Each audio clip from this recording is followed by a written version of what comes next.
Two other guests.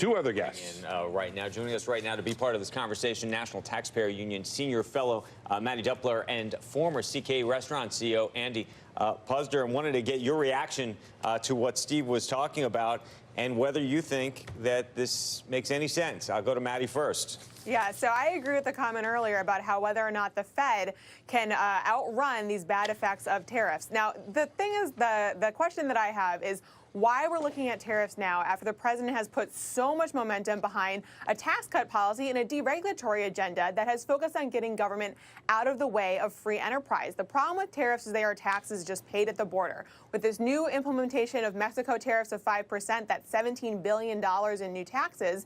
And quite frankly, what tariffs do is they decrease the amount of capital available for productive investment, they increase the cost of doing business here in the United States, and they raise the cost of goods for consumers. All of those things are reversals of what the president's been trying to do with deregulation and taxes. I don't think the Fed's going to be able to back out the effects of that.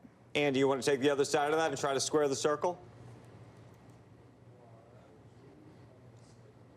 I can't hear you. I don't know. Now I can. Go ahead. Can you hear me now? Okay, you can't defend the tariffs with Mexico on the basis that they're supposed to be an economic stimulus or they're supposed to detract from economic growth, because they aren't intended to be an economic stimulus. They're intended to address a national security issue. What the administration believes will help us economically is the USMCA. This is done because we are facing a crisis at the border. The president feels this is an important issue, that he should react to it aggressively. Congress isn't helping. We certainly don't want troops on the border. So I think this is a rational way to address that issue. But you can't defend them economically. They weren't intended to be an economic stimulus. The issue is whether this is going to be an effective tool in somehow changing the situation at the border. Well, we don't know. We're not going to know that until we find out how the Mexicans react. I know they're sending a delegation to Washington, D.C. We'll get some at least the issue will be seriously addressed. But ultimately, doesn't mean whether it'll be effective U.S. or not, I consumers can't will have say. less money. Mexico will have less money. Everyone will have less money to do all the things that we need to do to deal with some of the border issues. Here's Well, here's I mean, what we know. but Congress isn't going to give them the money anyway. You know, so it doesn't make. I don't know that addresses the national security. Look, Jay Johnson said we have a crisis at the border. Would Jay Johnson, the former Secretary of DHS under Obama, say we had a crisis if we didn't have a crisis? He wouldn't. Let's see.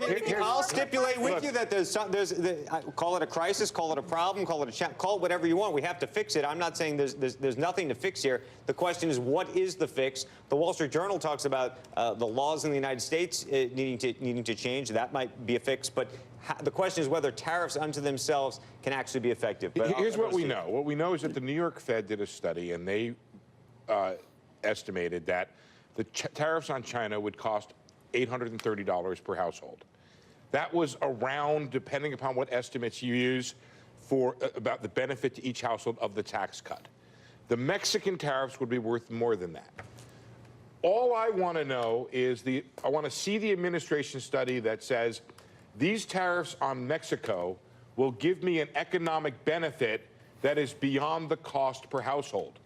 The trouble is, I'm pretty sure that study doesn't exist, because nor were the tariffs intended to do that. Here's what's even more perplexing about the notion that tariffs are an effective tool right now. Andy mentioned USMCA. At the exact same time that the administration had announced these new round of tariffs on Mexico, they also increased the steps moving forward on USMCA by offering a new statement of administrative policy that went to the Hill. This is weeks after the administration pulled back on tariffs that were already in place on Mexico and Canada, those steel and aluminum tariffs that have been in place for a better part of a year. So if tariffs are an effective tool, why would the administration back out of those tariffs, only to turn around and put new tariffs on the Mexican economy and on the imports, the $350 billion worth of imports that are coming into our country? It simply is inconsistent, and it doesn't make sense as a point of leverage. Andy, I'm going to leave you with the last word, sir.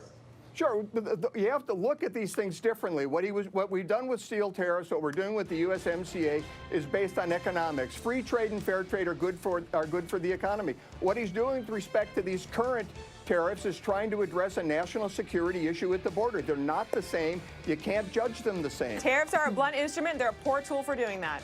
Okay. Well, Maddie got the last word, but we appreciate both of you being with us, Steve, as well. Thanks, guys. When we return with Hassett announcing that he is...